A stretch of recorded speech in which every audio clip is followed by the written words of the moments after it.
May we have roll call for council, please? Council members: Draymond. Here. Friedman. Here. Quintero. Here. Weaver. Here. Mayor Najarian. Here. And we need roll call for... Roll call for the agency, please. Agency members: Draymond. Here. Najarian. Here. Quintero. Here. Weaver. Here. Chair Friedman. Still here. Have your report. The agenda for the March 15, 2011 joint public meeting of the Glendale City Council and the Glendale Redevelopment Agency was posted on Thursday, March 10, 2011 on the bulletin board outside City Hall. Item before you today, a public hearing, Director of Community Development regarding Courtyard by Marriott's proposed development to be located at 225 West Wilson Avenue. 1A is council resolution approving a disposition and development agreement, DDA, and attached ground lease with Comar Investments LLC, making certain findings and authorizing the execution and implementation of DDA and ground lease. 1B is agency resolution approving a disposition and development agreements, DDA, and attached ground lease with Comar Investment LLC, making certain findings and authorizing the execution and implementation of DDA and ground lease. 1C is council motion approving instrument imposing covenants on real property. I'll open the public hearing. Mr. Lanzafame. Mr. Mayor, members of the City Council, Ms. Chair, members of the Redevelopment Agency, it feels like we're bringing an old friend back to you. This project was approved, its design was approved back in December of 2009. We've taken the time between then and now to conclude our negotiations on a business term that would have the Redevelopment Agency lease this property to Comar Investments for the construction and development of a 173-room Marriott Courtyard hotel on the site. As I said, in December, we approved all of the land use entitlements and all of those discretionary approvals. What you have before you today is the business deal. It is a disposition and development agreement we're asking for your approval on today. It contemplates a ground lease to Comar to build the project. Under the state code for redevelopment, we are obligated to prepare a summary report that outlines the costs and a description of this project. We have done that. It has been available to the public for approximately 2 weeks, and you have it there in your packet. In short, the cost of this project to the agency is just over $1 million for the acquisition of the property back in 1987. Since that time, it has been a parking lot, an underutilized parking lot. In the other portion of the report, the summary report we need to give you is a description of the deal terms. As I said, we will be leasing this site to Comar. The annual base rent will be 9% of the appraised value, which will be done approximately 6 months before the close of escrow. Comar will have the option to purchase the property following year. It's 7.5 years from their opening, and then every 5 years after that. Comar will bear all the costs to develop the project. We have a drop-dead date of December 1st of this year to submit construction documents. They'll begin construction no later than June 20th of 2012. Comar has agreed to use union labor for various trades: carpenters, ironworkers, concrete, bricklayers, glass, drywall, and electricians. Two things.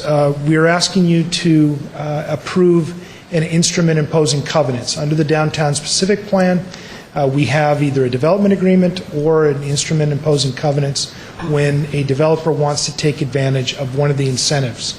This project is taking advantage of the hotel incentive. You approved this instrument when under the original proposal, which was for a Hyatt Place. Because of the financial and strength of a Courtyard by Marriott, the flag has been changed, and so we're asking for approval on this covenant to just change out the names. Virtually the same document that you have approved in the past. Finally, a note, because of the change, some of the floor plate and the room arrangement changed, and the prior design had a signature fin, if you will, that was specific to Hyatt. With that change, the changes, we have a little bit of change in the elevation, and that fin has been curved a little bit to make it something different. Staff has looked at it, the Urban Design Studio. We believe that it is within the spirit and certainly the intent of what you approved in the past. So we're just noting that for you. No action is needed. With that, I think I have covered everything. I will just say that the law requires us to give you the cost and a summary of the deal terms. It does not require that we give you the revenue that will be produced. However, I think it's important for the agency to know that. We do anticipate that the ground lease will generate approximately $5.7 million in present value dollars. The tax increment is another 3.5 present value. We estimate, given the room rates that we believe can be achieved, approximately $790,000 annually in transit occupancy tax or hotel tax, benefits to the general fund. With that, we have representatives of the developer and staff that have worked on the project. If you have any questions, we are recommending your approval of this disposition development agreement and the instrument imposing covenants. Okay. Mr. Quintero. I just have comments, but I guess we're going to... No, I don't have a card on Oh, this. no? This is for item 2. Okay, well, I want to start by thanking the developers and the architects because, boy, do they have some perseverance. I mean, their efforts have gone beyond the call of duty. They're basically Glendale residents, and they wanted to bring a quality hotel to this city, and through all of the issues, the financial issues that the country's had to deal with, they just kept insisting, and I think we've got a deal. And as we all know, it's an empty parking lot on the corner there. It's an empty parking lot day and night because sometimes the lots are busy at night and not so busy during the day, or the reverse. In this case, this lot is pretty much empty 24/7. So this is going to be a tremendous boost financially to the city. I like the design very much. I think the architectural firm always does a great job, and they've done it again. Especially the public areas. I think the public areas are really going to be a super upbeat and trendy place to go. And I'm happy with Marriott. Marriott is kind of the leading brand at this point in the country in terms of reservations and the options available to travelers. We've already got 2 Hilton. We've got the Hilton and the Embassy suites, which are both Hilton reservation systems, but this will give us access to the Marriott reservation system, which I think is going to lead to a very high occupancy rate. So my congratulations to everyone, including the staff. They work just as hard as the developer and architectural team, but I think we've got a real winner here. The sooner we get it built, the better. An empty corner would be transformed, and once again there'll be shopping and eating at Mid-Brand and the Exchange and the Americana and everywhere else in the downtown. My only my comment would be try to hide the helipad a little bit, because that helipad at the Embassy Suites, every time I look at it, is too bad. It's just such a beautiful building, and all of a sudden you've got this flat. But anyway, that's it. I'm very pleased that we've reached an agreement. Thank you. Mr. Damon? Well, I want to echo something that Mr. Quintero was talking about, but in a little more personal perspective. I think one of the very first meetings I had with, or experiences I had with a Glendale development project after being elected in 2007 was this project. It wasn't this project at the time. It was a project with a group of people who were absolutely, as Mr. Quintero says, determined to bring this project to Glendale. And when you say they persevered, you don't know the half of it. They worked very hard to bring this forward, and they made a commitment 4 years ago to me as a newly minted council member and vice chair of the agency at the time, that they would bring this in, that they wouldn't be asking us for all kinds of exceptions and variances and reductions and so on, and they have certainly kept their word. And that's just the history. So here we are, literally 4 years later, with this project. So they have really been diligent, and I absolutely commend them for their vision and for sticking with it. In addition to that, it's not just a hotel or a design. It's a very forward-looking design, a good-looking design with a number of elements to it that are unique and will set off, again, as we said earlier, a portion of our city that desperately needs a facelift and desperately needs activation. So happy from that standpoint, too. It's a very nice modern design. It's also Marriott, which I know is going to help them because it is I think, far more financeable brand. And it's going to do something else. It's a price point that we need in the downtown, too, for a hotel. I think it will also be announcing to those in and outside of the city, but particularly outside of the city, that this is a business class hotel and that Glendale is open for business still. And this is one more element, Mayor, that points out the incredible amount of work that is going on in our city, and the incredible amount of investment still going on in Glendale. I want to thank you, and I will be supporting this. Thank you. Briefly, and just to pick up where Councilmember Draymond left off, this project, these folks were looking at the Panda Inn site originally 4 or 5 years ago, and they had done extensive drawings and plans, and unfortunately they were squeezed out by a power play by the potential five-star Le Meridien Hotel group that was going to locate on the Brandon Wilson site, and we pretty much pulled the carpet out from under them at the Panda Inn site, but they kept at it, came back, proposed a great development with a completely they didn't just Xerox their plans and give us the old plans that they had for the Panda Inn site. They really brought us a nice design. I look forward to seeing this built, providing hotel occupancy tax and a great place to stay and mingle and have events and land helicopters if need. Helicopter out. Well, hopefully not in an emergency. So I'm going to close the public hearing, and we have council motions at 1A and C.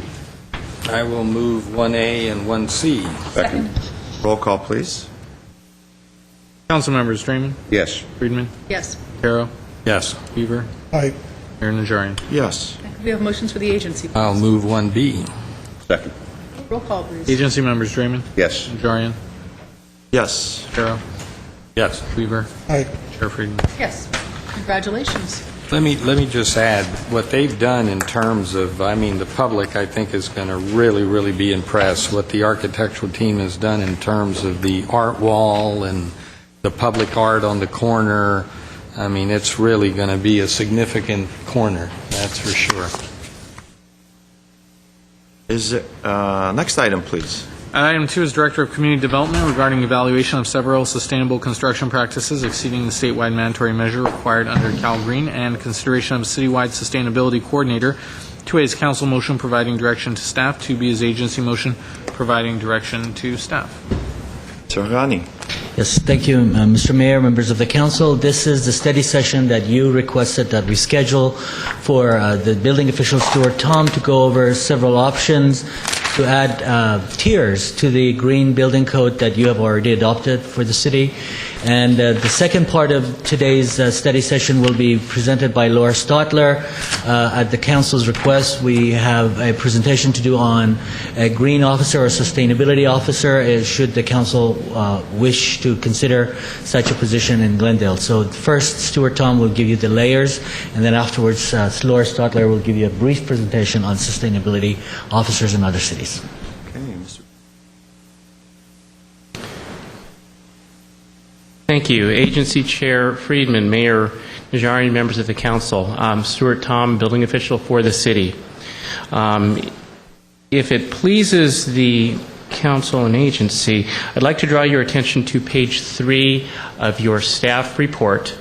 To facilitate things for you and to speed things up, I've included what I've simply referred to as a sustainability option selection guide. I will actually be going over these options in the same order in which they appear in this guide, and in the far right corner there's a blank column in which, as I go over the items, if you want to jot down some notes and indicate whether or not you personally support it or not, if you oppose it, then that will probably speed things up. Also, in order to give you the best idea of what these additional green building standards will do for this city, I propose, if it pleases everybody, that I go through all 14 of these items first rather than go through each one and individually discuss them, because some of them really make more sense when paired together, and I think that that will be apparent. So if that suits you, I'll go for it. Okay, we will hold questions till the end and then hit you with a barrage. Yes, and I'll be happy to answer any question you might have. Okay, thank you.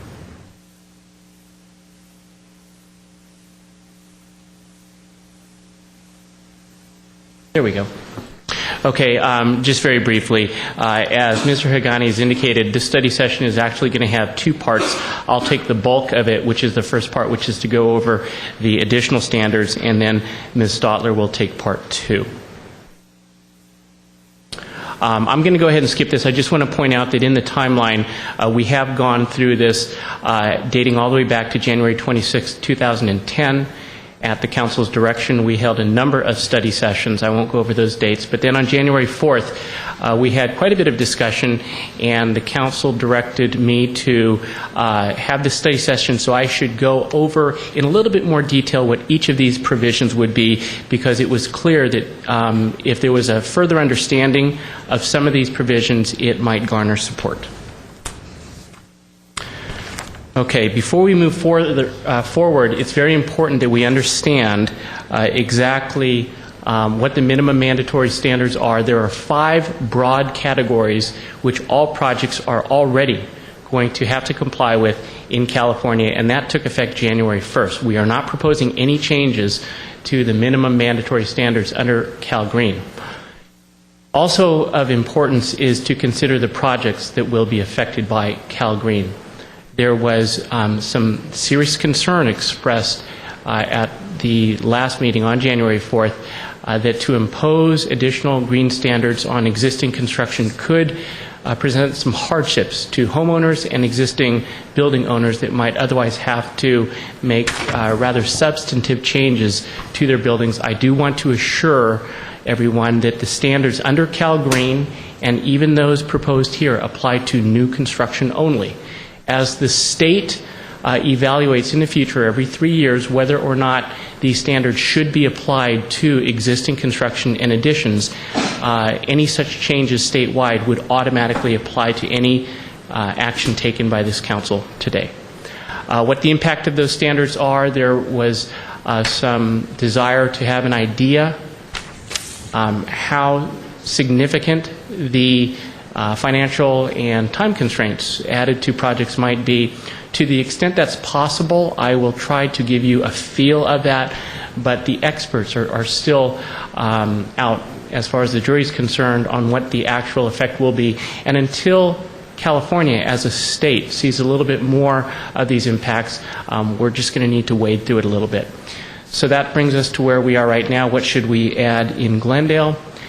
And this is the first measure that's being proposed. This will extend the applicability of the Cal Green standards, including any other standards that might be adopted today, to residential buildings over 3 stories. As I've mentioned before, for reasons that I will not get into, there's actually a hole in the code that presently exempts residential buildings over 3 stories in height from compliance with these standards. HCD, Housing and Community Development for the state of California, recognizes this, and they have contemplated some future changes. I have proposed additional measure number 1 to close that gap early. Let me just go back and make a comment. Since these standards are already applied to residential buildings under 3 stories, there's not really an additional impact that's being proposed from a cost perspective per se, because these same standards would be required for buildings 3 stories and less.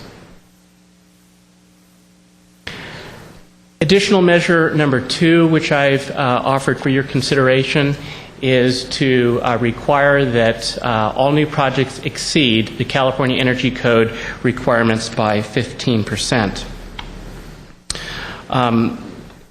This is one provision which is clearly believed to have a cost recovery effect, because by increasing the energy efficiency, eventually over time, whatever additional upfront costs, one-time costs for the initial construction should be recoverable. In terms of how soon that can be recovered, it's going to vary from building to building, so we can't really give you a feel of whether or not those additional costs will be recovered in a year, 2 years, 5 years, 10 years. But it is generally considered that those costs will be recovered. Obviously, it will reduce the consumption of electricity, natural gas, reduce greenhouse gases. And the most important aspect is something that I would like to point out, that presently there are 2 methods by which a building can be found to comply with our energy code.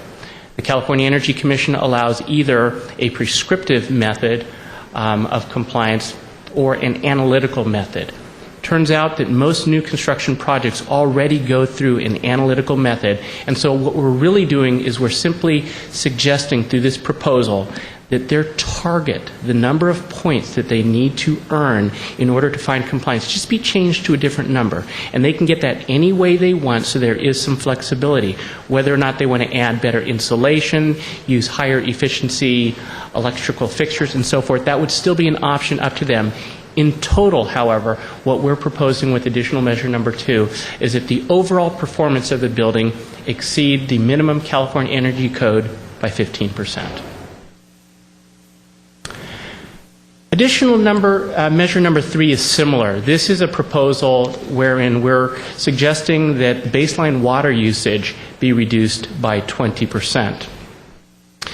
I'd like to draw your attention to the 3rd bullet on this slide, because what this is really doing is it's recommending early implementation of a standard that is already scheduled for statewide enforcement commencing July 1st, 2011.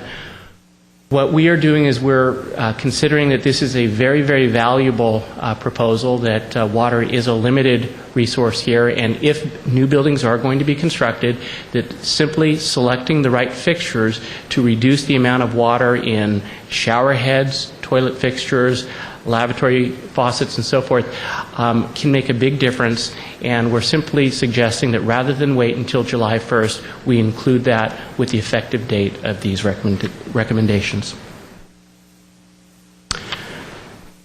For additional measure number 4, we are recommending that all new buildings be constructed with a radiant roof barrier. A radiant roof barrier is a very, very cost-effective structural feature that can be integrated into a home or a commercial building, which for the life of that building is going to reduce the amount of heat that enters through the roof of that building. Here's a simplistic diagram that indicates the difference. On the left-hand side is how a building would perform without a radiant barrier. On the right-hand side, you'll see that with a radiant barrier during the hottest parts of the year, a lot of the direct heat, which can be imparted upon a building by the sun, will simply reflect off. What I'd like to show right here is that it is very, very easy to install a radiant barrier. There are two different types of materials. One is a foil-type material that can easily be installed in the underside of the attic structure. Another on the right, it may be a little bit difficult to see, but on top of the roof rafters, the plywood itself is specially coated with a reflective material which serves the same purpose. What I'd like to point out is, because there is some concern regarding the additional cost here, the additional cost is not really something that I consider to be substantial, considering that this is going to provide a benefit for the life of the building. The foil-type material on the left costs between 15 cents to 25 cents per square foot. There is a little bit of extra labor, as you can see, to apply it to the underside of the rafters. The plywood with the special coating on it, in contrast, is just selection of a different material which still needs to be applied to the building, so there is no extra labor. A 4 by 8 foot sheet of the specially coated plywood costs approximately $5 more per sheet. What we're looking at is an average cost for a modest-sized building of $500 for that building. That should easily be recovered by the reduced cost of electricity for cooling that building during the summer. Moving on to additional measure number 5. This is a provision that's being proposed which indicates that if you choose to put a gas-fired tankless water heater in your building, it should have an energy factor of at least 0.80. In effect, what we're suggesting is, while all tankless water heaters are good, there are some that are better than others. We are proposing that if an individual chooses to put a gas-fired tankless water heater into a new building, they should choose a high-efficiency unit to maximize the reduction in gas consumption. Oops. This, by the way, for some who don't know, is what a typical tankless water heater looks like. I chose this picture to use as a demonstration because these are actually installed in the attic of the building. Most people have their storage tank water heater installed within their garage or some other portion where it's eating up usable space that could be used to store other things, bicycles, personal belongings, and so forth. Tankless water heaters can actually be installed in portions of the building that are not otherwise used.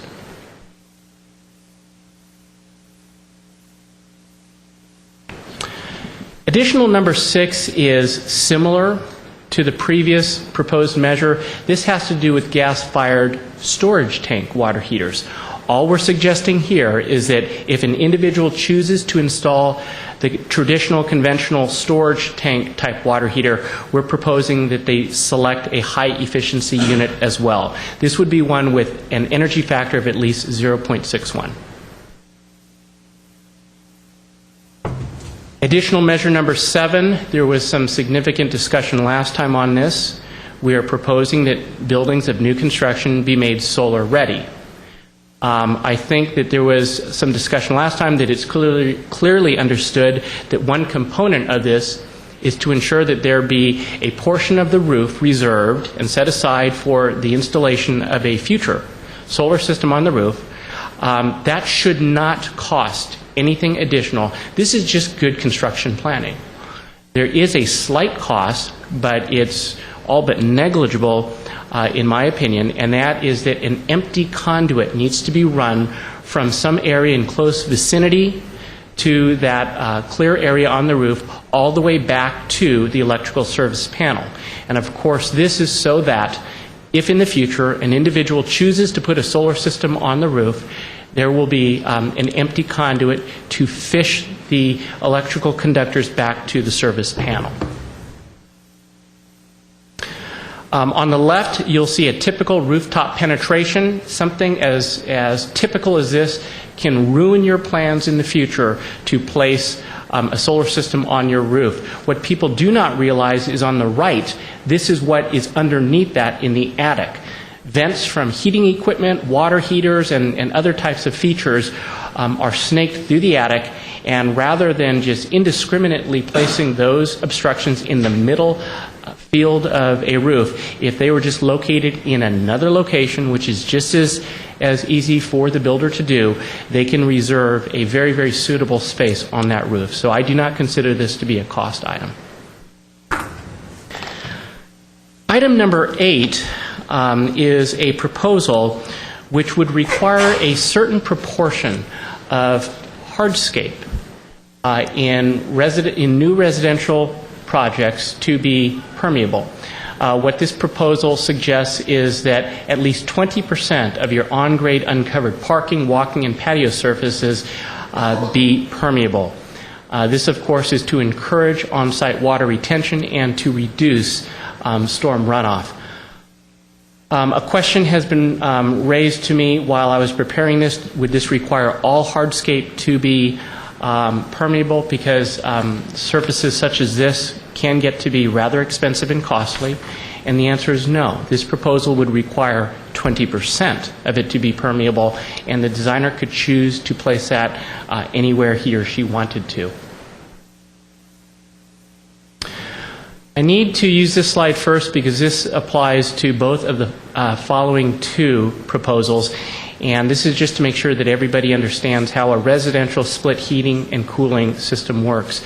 A typical split system has two components. On the left, we have the forced air blower unit, which often has the furnace integrated with it, and then on the right, we have the air conditioning condenser, which is usually on the side of the house. Sometimes it's on the roof of the house. With that in mind, additional measure number 9 proposes that the gas-fired space heating equipment, so that would be the component on the left, be a higher efficiency unit. Specifically, what we are recommending here is that the equipment have an annual fuel utilization of at least 0.90. This is a pretty high efficiency unit, and I did check because people have asked, but aren't all units that are sold in California today high efficiency units? I can tell you right now, they are not.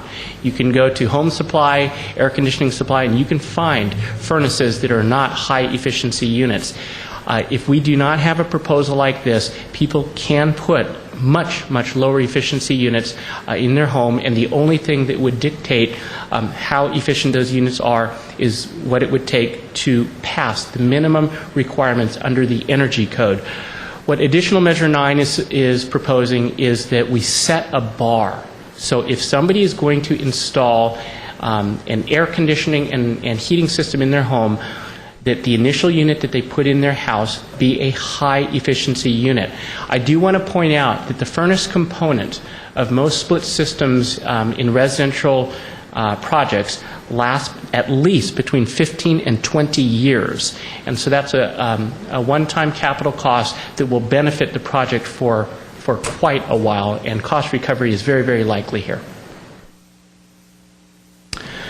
Analogous to that, additional measure number 10 deals with the air conditioning component. Most of the efficiency in the air conditioning is associated with the condensing unit, which is outside of your house, typically on the side yard, sometimes on the roof. Just like the furnace component, we're suggesting that a high efficiency unit be required for all new construction here. Basically what this means is a seasonal energy efficiency ratio higher than 13. Likewise, with the furnace components, I did check, and there are lower efficiency units that are still for sale here in California.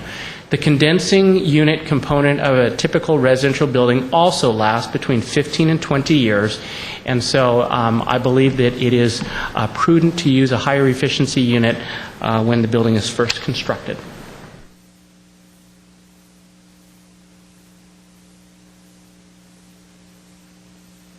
Seem to be stuck here. Here we go. Additional measure number 11. This is one measure that I actually consider to be one of the most innovative that was suggested as we did our research to return back to the council with some ideas. The idea here is to increase the minimum size of windows, sliding glass doors, features of that nature for residential buildings from the present code minimum, which is 8% of the floor area, to to 10% of the floor area. It's a modest increase in size, but it has a rather significant impact. The idea here is that, let me advance to the next slide to help demonstrate it. Oh, here we go. As you can see, especially on the image to the left, rooms that have much more light, ambient light, tend to be usable without getting to the point where you think it's time to flip on the light switch. If windows are designed inherently to provide more light, it's very, very likely that the time of day at which the occupants reach over for that switch and flip it on will be delayed to some point later in the day. It doesn't really matter if it delays flipping on that light switch by 8 minutes a day, 12 minutes a day, or even longer. The fact remains that for the life of that building, you'll be reaching for that switch some period of time later. And even if it's a modest delay in usage of artificial light from 8 minutes a day to 12 minutes a day, over the course of a year, it significantly adds up. Now, this particular item was discussed on January 4th, and there was some interest, but a question came up. Would this have a significant impact on window design, especially in terms of how design review typically looks at it? I do want to point out that increasing from 8% floor area to 10% floor area actually restores a standard that has been in effect here in the West Coast for decades under the old Uniform Building Code. Back when we adopted the International Building Code, which is what we are enforcing now, that standard went down to 8%. So I want to assure you the 10% standard is not something that it's unknown to us. It's actually something that is very easy to achieve. I do want to give two very, very quick examples. A typical 12-foot by 14-foot bedroom. If a designer wanted to use a 3-foot by 5-foot window, which is very, very typical, that window would not pass with this proposal. It would pass under the current 8% standard, but with this proposal to go to 10%, a 3-foot by 5-foot window would not pass. What would it take? Going to a 3.5-foot by 5-foot window. Barely noticeable in terms of that window. Second example, an 18-foot by 24-foot living room, 432 square feet for a room of that size. A pair of 4-foot by 6 feet windows, which is very typical, would be sufficient.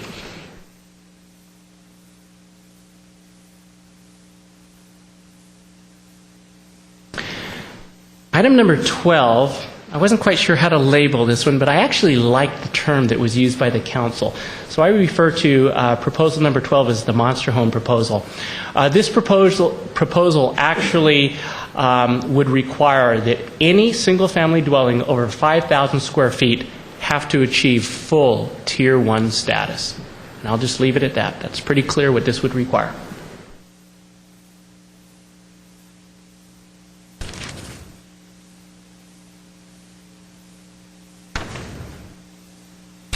Big house.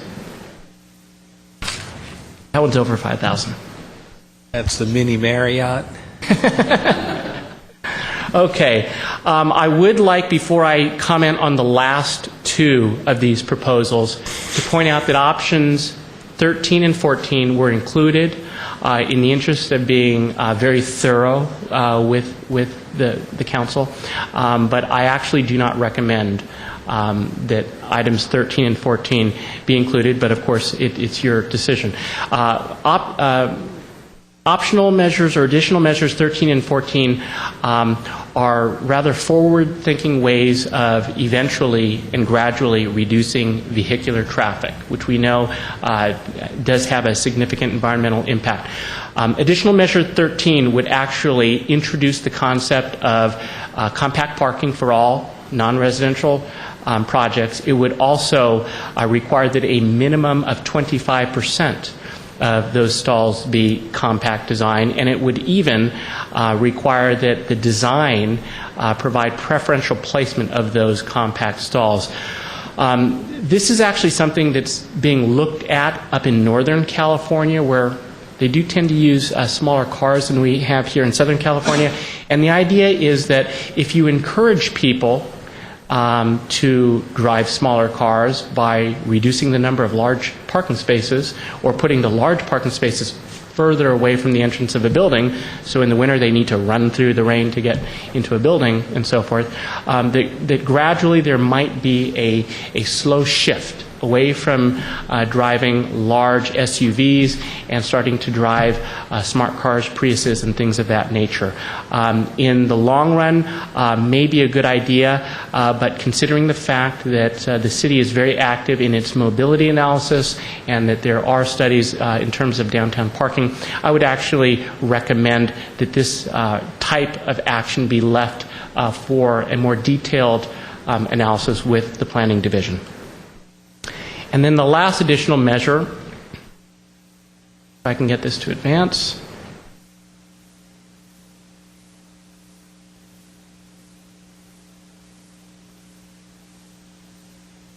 Well, so I'm trying to get it to advance. Here we go.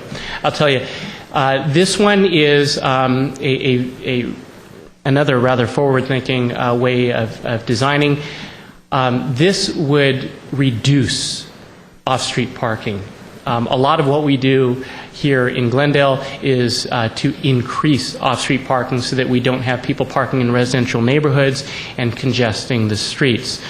By reducing off-street parking and actually not allowing excess parking to be integrated into a design, the idea here is it may discourage people from making unnecessary vehicle trips to commercial facilities. And then once again, over time, it may result in a reduction of reliance upon vehicles. With that, it concludes my presentation of the 14 proposed measures. Hold on one sec, Laura. What I would actually suggest is, before we go on to the discussion of the sustainability coordinator, while this is fresh in your mind, if you would like to ask me any questions on any of these items, or if you have marked your selection guide and are prepared to discuss it, now might be a good time. Ms. Friedman. Actually, I don't have a question right now, but I wanted to compliment you on a very clear and well-designed PowerPoint. You basically have answered a lot of the questions that I came in with. So thank you very much. Mr. Quintero. I agree, Mr. Tom. Very good presentation. Cleared up some of my questions. I do have one on number 4, radiant roof barrier. How about, there are now a number of products on the market that you're actually rolling a white, product that actually reflects the sun, et cetera. So it's great for an aftermarket application. But is this something that also we could coordinate with the radiant barrier? A lot of the big companies are using them, individual homeowners. I think the best or more prominent brand is actually someone from the desert, from Palm Springs, a retired Air Force scientist of some sort that's brought this product to market. But so in addition to the radiant barrier, how about product to put over the roof? Mr. Quintero, I'm quite impressed. What you're referring to is called a cool roof system. Right, cool roof. Cool roofs are already required by the California Energy Code for all commercial and industrial buildings, so non-residential. The state has not gone so far as to require them for residential buildings, because to have a whole bunch of white roofs pop up in neighborhoods probably wouldn't sit too well with the Design Review Board. But with respect to our large commercial and industrial facilities, that's already a requirement. Yeah, it obviously wouldn't work with Spanish tile and so forth, or one would hope that the homeowner isn't going to roll the roof in white. Okay, that's good. I do have a card from someone from the public, if she's still here. Grace Hess Kimbita. Hi. Come on forward.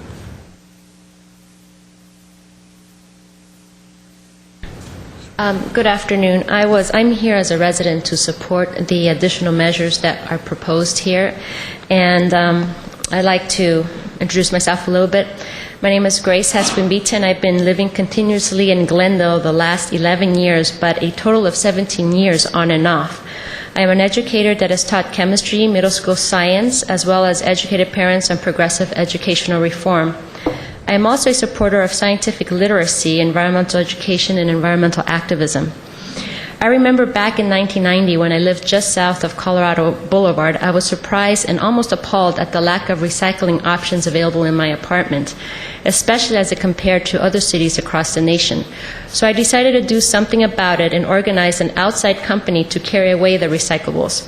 I lived in that apartment for 3 years, and then life took me away from Glendale. But I came back 10 years later as a home buyer, and I looked at the viability of living in Glendale. Among other factors, I looked at the recycling options available. I looked at whether Glendale would be a place that I would be proud to say, hey, my city is helping me live sustainably. I realized then that it was not the greenest city around, but I realized that at least the city had initiated curbside recycling. Wonderful, I thought. There was improvement over the last 10 years that I was gone. So flash forward to about 2004. For various reasons, I was hanging out in Pasadena. Notice that Pasadena was making progress in green and sustainable living. Call it Pasadena envy. I remember thinking, wow, look at Pasadena. And what is Glendale doing for the environment? I yearned and hoped that Glendale would hop onto the enlightened environmental movement. And then flash forward 2008 or so, when Alec Bartrosov came along with Coalition for Green Glendale. I saw the power of the people slowly growing. Voices were being heard, and I thought it was about time. But we were still lagging behind Pasadena. Well, I loved Glendale, and then I remembered, when one loves a location such as the city, one should try to make it the best it can be for its people. This is why I'm here today. I hope this is what the City Council will also do. Glendale is a great place to live, and like one's child, it needs to be guided to do the right thing and to become a leader among its peers. For Glendale, it is about the city raising awareness of living sustainably, being a responsible citizen to not only the city, but the world, the environment. Also, the city needs to be a leader among the local cities in its commitment to living sustainably. For this reason, I am wholeheartedly supporting the letter written by Alec Bartrosov, which you have read by now. San Francisco, Oakland, Berkeley are cities leading the green movement, a worthy movement up north. As I see it, adopting the additional measures as proposed by the gentleman is a wonderful opportunity for Glendale to catch up in the green race and become a leader among the cities in Southern California. Just a few minutes. The trend is that more people want to live green. I ask the Council, when considering supporting the additional measures, to please think long-term, think going beyond the minimum, and think creatively, and think transforming Glendale into a leader among cities. Thank you. When Ms. Stotler comes up, could I actually ask Mr. Tom one question? Certainly. You mentioned that you didn't recommend the last two additional measures. And I agree with you. I just don't think that we're there yet for those two. But does that mean that you do recommend the other measures? You're putting me on the spot, but I actually do support items 1 through 12. So as our building guru in the city of Glendale, you don't think that adopting these would crush building in the city? You don't think that it's going to be an unreasonable burden? And you think that it would be helpful to sustainability in the city? Certainly, in terms of helping sustainability, it will be a vast improvement over the minimum mandatory standards. I took the Council's charge very seriously when you asked me to come up with some additional measures that I felt would be reasonably cost-effective. If you think about the 12 proposals that I listed to you, not only are they effective, but for the most part, many of them I've indicated that I believe there will be cost recovery within a reasonable period of time, and even for those that there might not be. And one example of that would be permeable paving. Permeable paving is not going to reduce your electric bill, but that particular standard is not going to require that you put $10,000 worth of pavers. You just need to take 20% of your hardscape, and it can be selected for the entry to your home. So you get some inherent value there as well, and that will improve the property value. So in short, I would indicate that I chose these in what I felt was a prudent manner to be cost effective, and I support 1 through 12. Thank you. Let me ask some questions of Mr. Tom. Let me ask you first, on items 5 and 6, even though you've explained it, I still don't know or understand what sort of cost burden that places on the consumer or the builder when we talk about the EF ratio of 0.8 and the EF of 0.61. I mean, clearly, if cost is no object, this is it's an easy decision to make. But in terms of the cost, do you have cost comparisons to us as to what the current Cal Green standard is and what this additional higher standard would mean in terms of cost? Mr. Mayor, I can give you a range, and I'll use number 5 first. That's the proposal for the tankless water heater. It is possible to purchase a tankless water heater for $1,200 that might be on the lower efficiency level. Of course, that would not include your installation costs.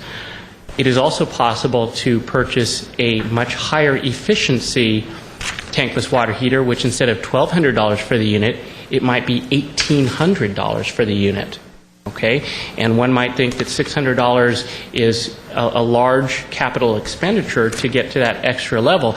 The important thing to consider here is the labor is going to be exactly the same to install both of those. So it's, in my opinion, a rather modest additional cost to get to that high efficiency unit, which, since this water heater is going to last 15 to 20 years, its prorated cost, or if you were to figure out exactly what the cost is over the life of that unit, it does drop down.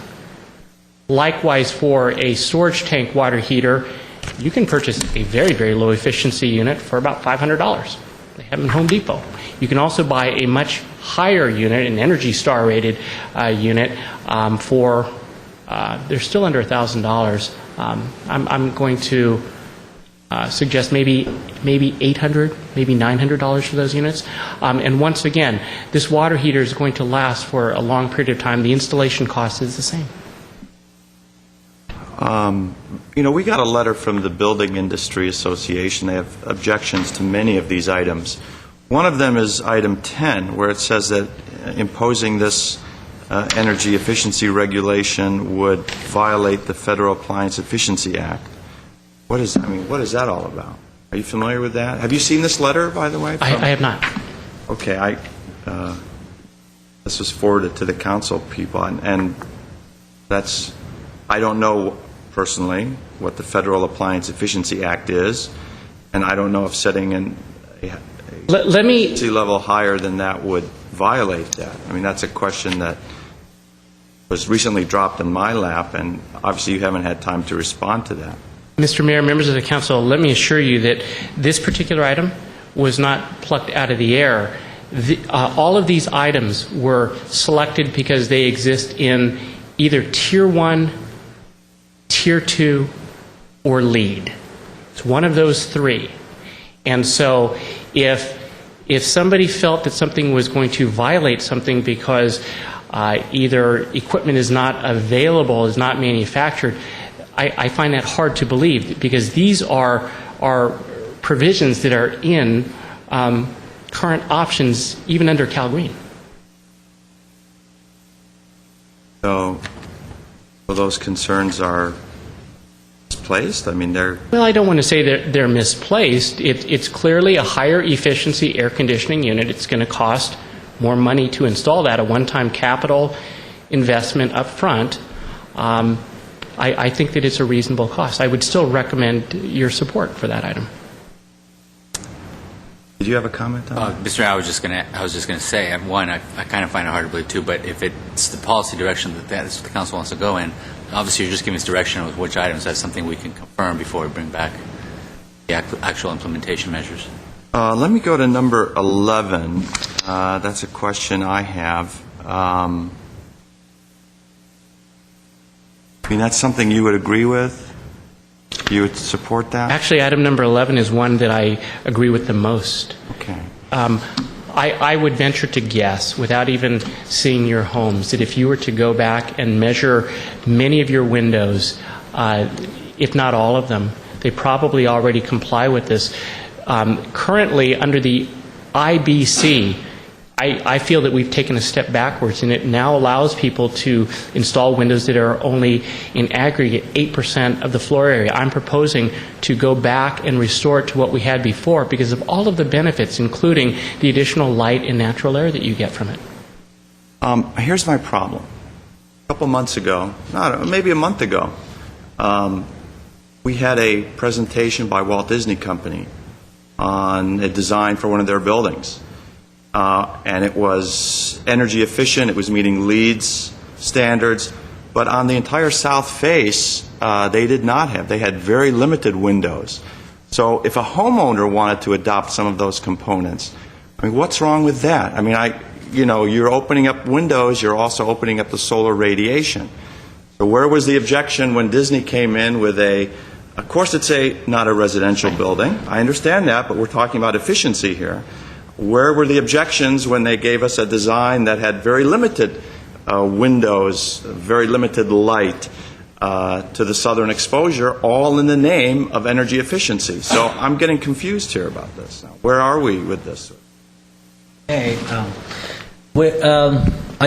I don't know where the source of the confusion is, because on the Disney project, we were looking for a particular side of a building, and only one side was not going to have windows. I have to tell you that if we go into the design review of projects and you come up with facades with no windows, that will become a design review issue for us anyways. The question is, how much window? That's the issue. So to me, when we look at the Disney project and projects similar to that, we have to look at the entirety of the building, and I don't know if that building had less than 10% of window coverage.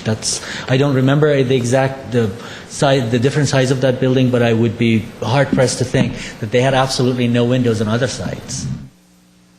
I do want to make sure that everybody is clear. This would not apply to Disney because item number 11 strictly applies to residential projects, which are already required under other aspects of the code to have in every habitable room minimum light and ventilation, and also in any room used for sleeping purpose, we have to have emergency egress.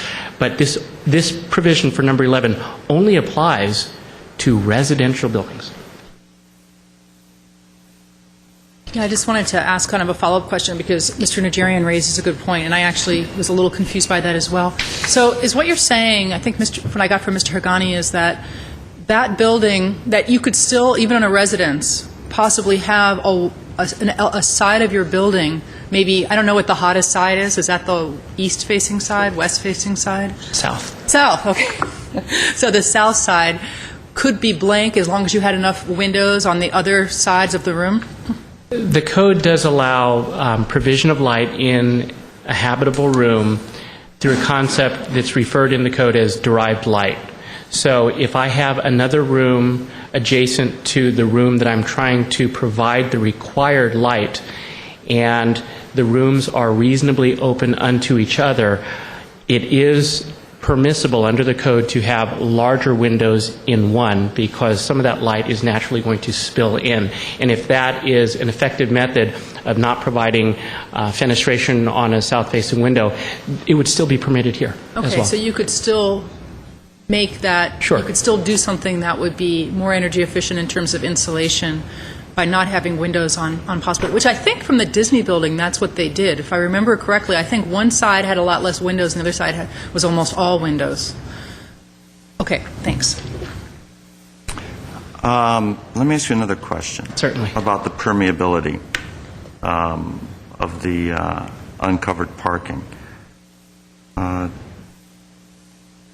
Don't you see that as a burdensome expense for homeowners install permeable parking? Mr. Mayor, Sir, would you like to take a card? Are you with the city staff? I haven't met you, but you seem to have a lot of, I'm asking you Demetrius questions here, and is a lead consultant. Okay. I mean, I have a feeling you really want to speak because I'm speaking to you and I'm getting answers here. So, cost. I'm talking about cost to a homeowner to install this permeable. Mr. Mayor, it all depends on the property owner, the homeowner's plans to develop their property. It could be very, very minimal cost if they're not going to have a tremendous amount of hardscape. If, in contrast, they want to cover their property with concrete, then that would be a large, hard surface, and then the cost would naturally go up because 20% of a larger area would be a greater cost. But what ends up happening is the benefit and the cost is directly proportional to the degree to which the property is being covered with an impervious surface. So a very, very large impervious surface would actually have a much more detrimental effect on the environment in quickly diverting runoff into the streets and into the storm drains, and it would reduce recharge of groundwater, and so therefore it would be a greater amount. But I'm talking about the cost. I understand.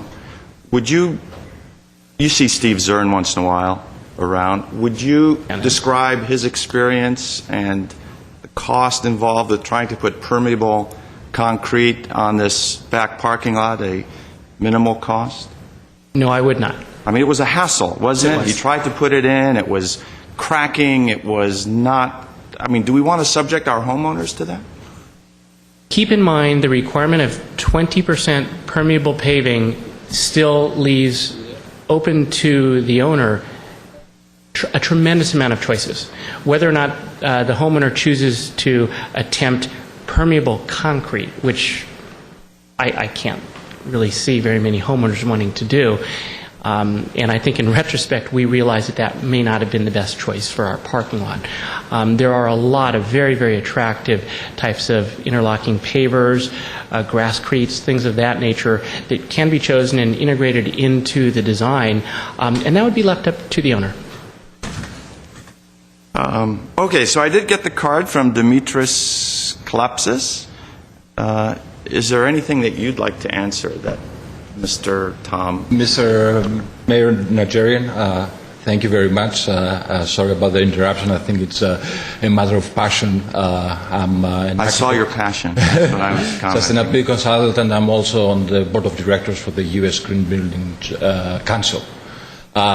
In regards to pervious paving for a residential application, it's something that's actually very cheap, if not cheaper than actually putting asphalt.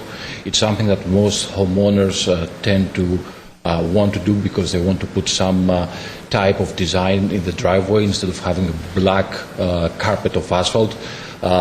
Think about it, a very simple way of achieving it. Take the middle stripe off your driveway and putting in there some type of grass or some type of gravel, and you get the benefit of the 20% pervious paving without having to worry about maintenance, without having to worry about cost, and at the bottom line also helps your property. Either your driveway is flat or whichever way it slopes, it helps the property because it reduces the amount of flow of rain flow that goes out to the street, which by current codes now you have to take care, treat, etc., etc.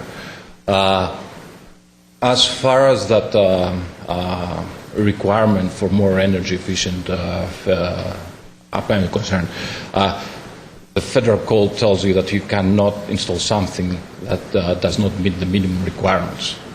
You can actually have as strict regulations as you need, and one can easily argue that a location such as in Glendale, that we are further inland, that we have more heat exposure, is something that justifies the reason why we would want to have something like that. Thank you. Are we ready for Ms. Stotler? I'll forget the slides. The question that came up earlier was about implementing sustainability. We can do what the city does now, which each department implements sustainability individually. And when you take our programs as a whole, as we presented to you last November, you can see that we are actually very active. However, we don't promote ourselves in the degree of the programs that we do have. So some cities, in order to have more sustainability efforts recognized and implemented, is to hire a sustainability coordinator. And there's a survey that was included in your packet that talks about 15 cities that we contacted and their sustainability programs. And what we found is that cities that do have a sustainability coordinator also tend to have advisory committees that work interdepartmentally within the city, and then also that work with the community. And that actually mirrors the types of sustainability programs that cities have. A lot of them have municipal programs that just address city activities, and other ones address community-wide activities as well as city activities. Sustainability coordinators, we found that they tend to organize advisory committees. They tend to be the staff that serves that. They raise awareness of sustainable choices, not only among the cities, but also in the greater community. They do implementation efforts. When there's a sustainability program, there's generally a list of items that need to be implemented. They're responsible for making sure that gets done. And they are also responsible for public outreach in terms of finding what new programs are available and looking for opportunities that they can be implemented within the city and then also in the community. Some of the benefits of having a coordinator are that it does display community leadership. It shows that it's important. It also publicizes the activities that are already that the city is already doing, in the hopes that more people will implement them on their own, and that more people would not only be other individuals, but also other governmental agencies such as the school districts. And another advantage of having a coordinator is making sure that all programs get implemented. Right now, it kind of depends on the interest level within each department, how programs are pursued, with funding levels within each department, how programs are pursued. If you have a coordinator, you can look for opportunities to maximize implementation and cost savings. And in terms of having sustainability officer, according to the survey that was done, we surveyed 15 cities. There were 10 responses. 8 of those cities have sustainability coordinators. And the cities that we picked to look at, for examples, are ones that are known to have sustainability programs that are successful, either programs run and driven by the city or programs that are popular within the communities. And what we found is that it's most common for a sustainability officer, for those cities that have one, to have that officer report either to the city manager or to the mayor's office when a council manager form isn't the government in the city. And we've also found that most coordinators really do have a coordinating role. They have no direct authority. So that concludes staff's presentation. Sorry, what was the last They have no direct authority over other departments. They're not a department head in and of themselves where they have a staff reporting to them and have a budget. They tend to be a coordinator where they work with other departments.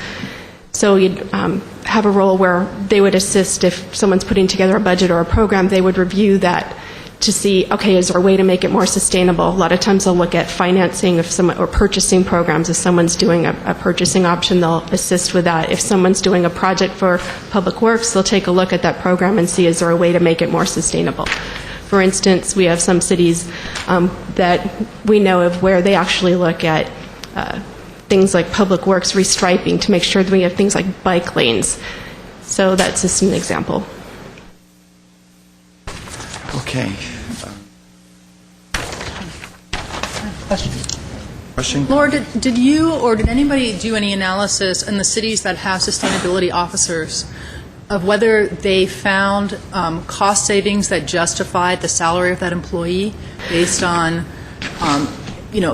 what they do in terms of recommending new efficiencies, that sort of thing?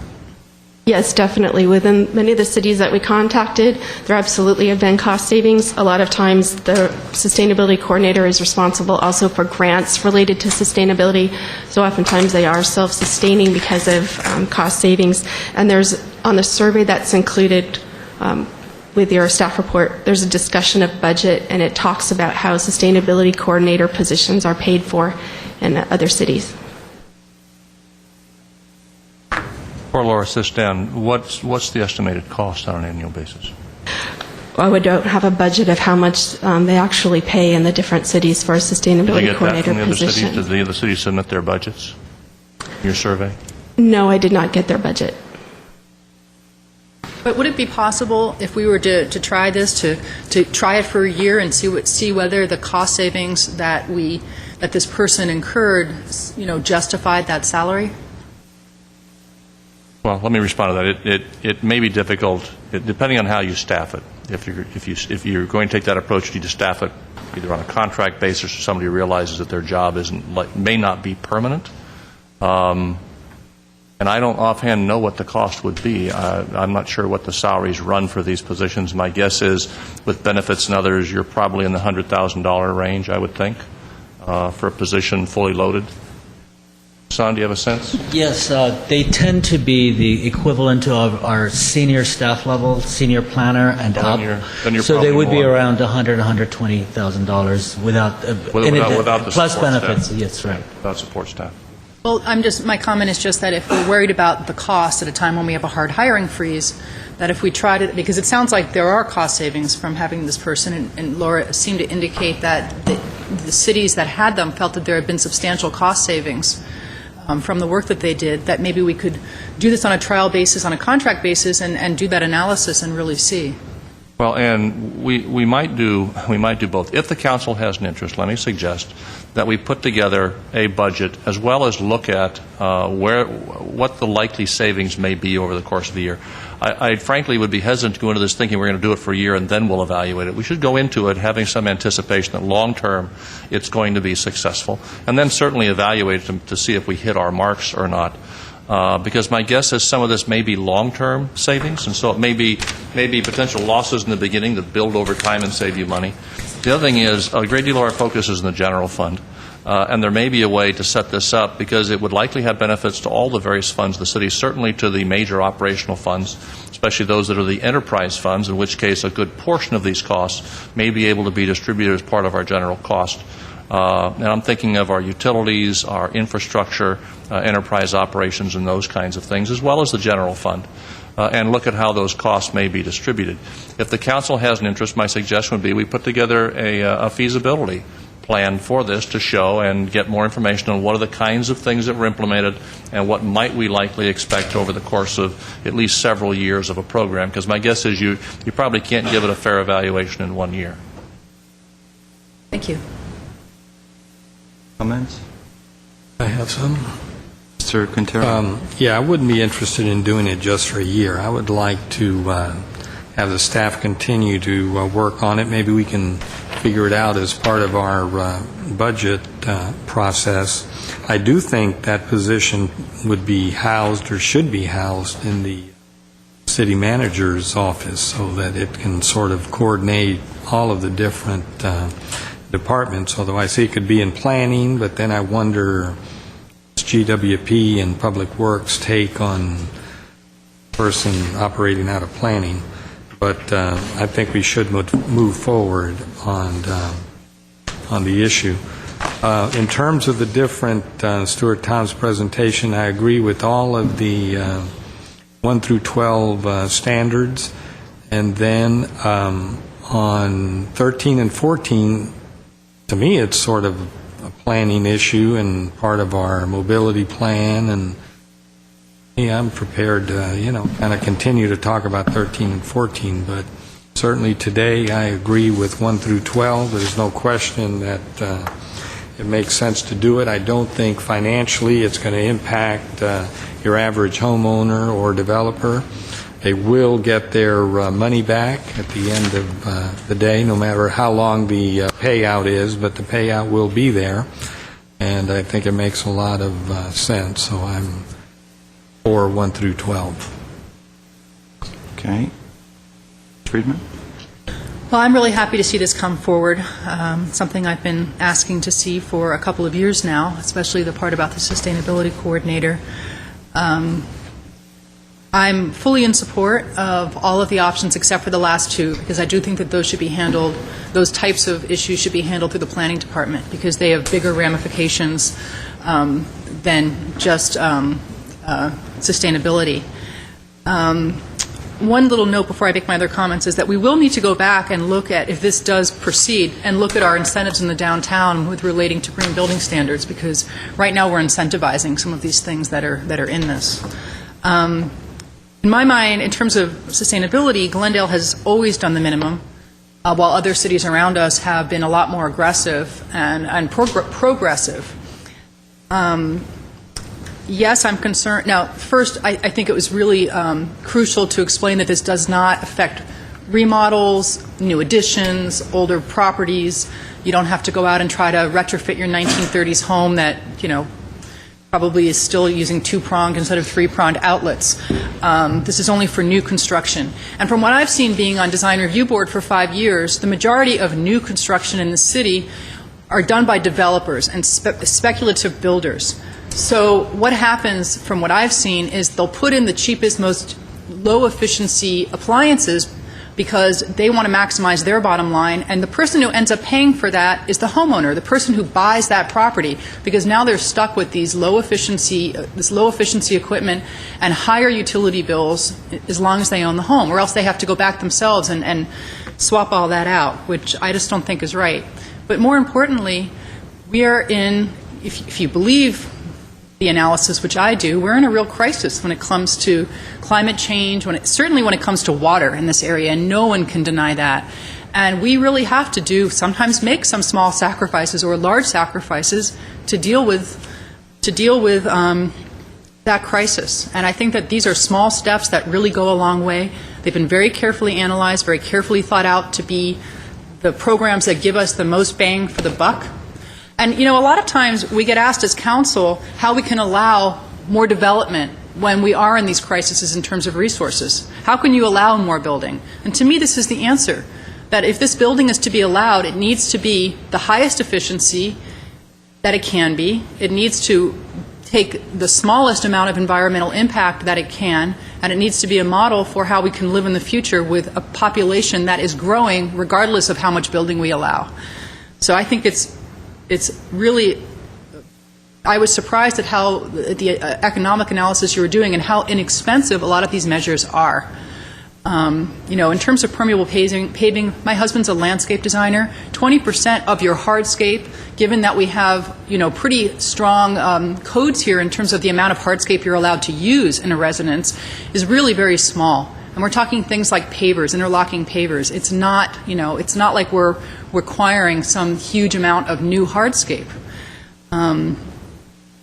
So I'm very much in favor of this. I think the water part, that is really important. I mean, I know just from the work I've done on the water board that I sit on, that groundwater percolation is a huge problem, and that the more paving you have and the more development you have, the more you keep water from going into our groundwater, into the water table.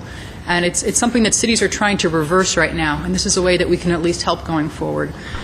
With the sustainability officer, I very much support it. I think it will save us money over time, set a positive example for our residents, make this city reduce its own environmental impact, but also in the future help us deal with issues like this. If we had a coordinator who wasn't on the side of the developers or on the side of anyone else, but really just on the side of doing what was best for the community and for the city, someone who reported to city manager, this might have been an easier process.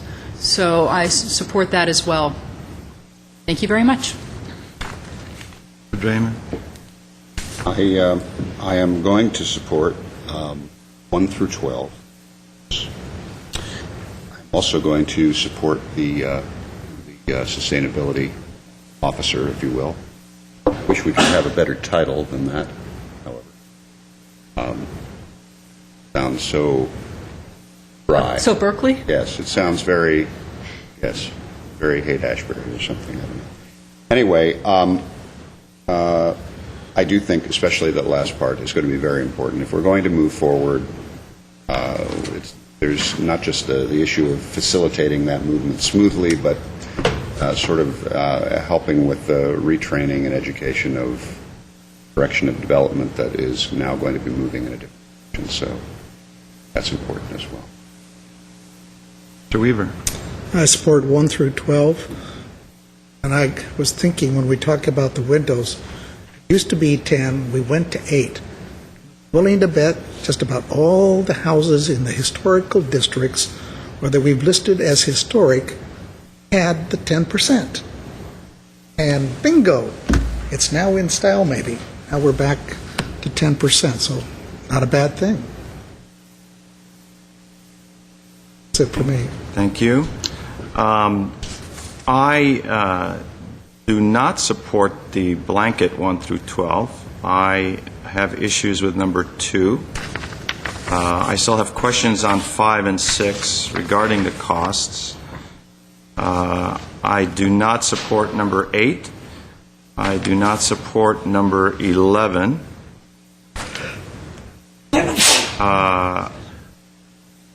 I do not support 13 and 14, obviously. At this point in our city's financial situation, I do not support a green czar. I don't think we need one. I think it's ironic that we're talking about hiring a sustainability officer on a budget that may not be sustainable for such a position. It's going to be $120,000. That person's going to need staff.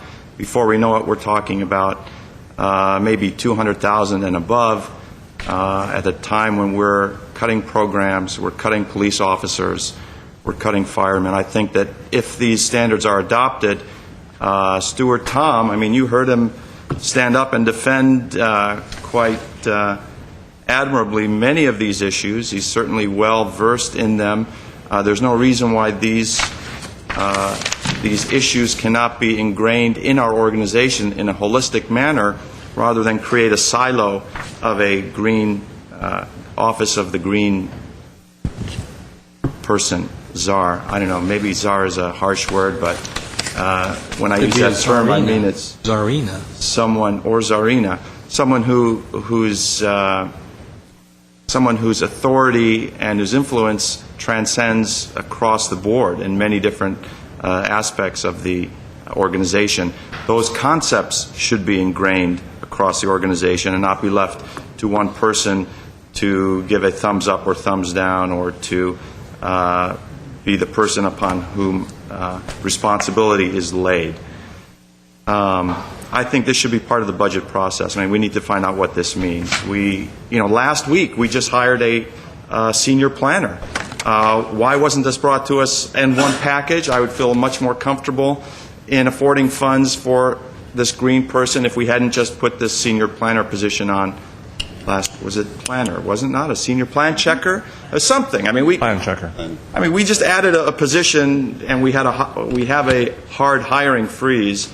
We broke it open for this position. Now we're maybe breaking it open for another position. If we do it piecemeal, before we know it, there may be 4 or 5 more other positions. So I think we need to go through our budget process and look at what this means. And if there's ways to spread it, then spread it. If there's not, there's not. I mean, I would feel much more comfortable if we did it in that manner if we felt that it was necessary to hire such open a position. Mr. Starbird. If I might, I had anticipated from the comments during the discussion that if your interest is in a position, we would bring that back along with both the revenue and expenditure side as part of our budget deliberations, in addition to how the cost may be spread. We may find that there's a strong possibility we can cover the cost of this. And if we find that, you'll be able to consider that when we bring you back the budget. So we'd anticipate doing that as sort of, I called it a feasibility study, which would look at the revenues and expenditure side of this type of position as well as the total cost associated with it. I'd like, if I can, to also kind of reserve this conversation about where it gets assigned. I'd like to have some more conversations about where is the right place for it. In this organization, many departments have to essentially regulate other departments. The planning department does that all the time. I'm not sure an operation necessarily has to be in the manager's office in order to have the kind of authority you need in an organization like ours to be effective. So I'd just suggest you reserve your judgment on that, and let's also have that conversation at the time you see the feasibility study.